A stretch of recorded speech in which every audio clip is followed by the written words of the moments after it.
Darmanin propose une rencontre à Pulvar, qu'il accepte avec enthousiasme.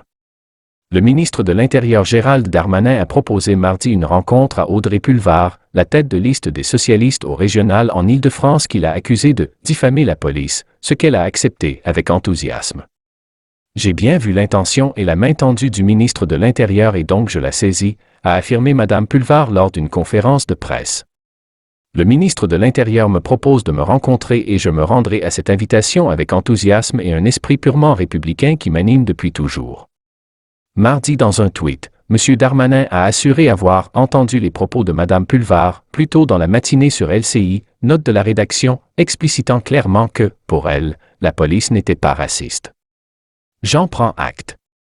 Je lui propose de la rencontrer dans les prochains jours. Dimanche, Gérald Darmanin avait déposé plainte contre Audrey Pulvar, l'accusant de diffamer la police, après qu'elle eut jugé, assez glaçante, la manifestation policière devant l'Assemblée nationale le 19 mai à laquelle le ministre s'était rendu. Dans l'entourage du ministre, on précise toutefois que, par ce tweet, il ne renonce pas à la plainte. Il salue les propos clairs d'Audrey Pulvar ce matin et souhaite échanger avec elle. Sa plainte vise également une vidéo de juin 2020, exhumée samedi sur Twitter par Pierre Licia, porte-parole de Libre, le mouvement de Valérie Pécresse, candidate à sa réélection en Île-de-France. Audrey Pulvar y dénonçait le racisme dans la police en France, lors d'une manifestation à Paris en hommage à George Floyd, cet Afro-Américain tué par un policier à Minneapolis. Lundi, la candidate a à son tour déposé plainte contre le ministre pour dénonciation calomnieuse.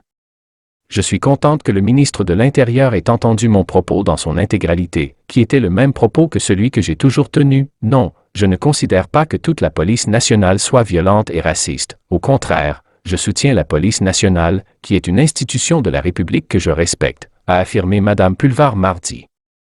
Je soutiens les policiers, je sais qu'ils sont les cibles, et je vois les difficultés auxquelles ils sont confrontés, tous les jours, sur le terrain, dans mes déplacements.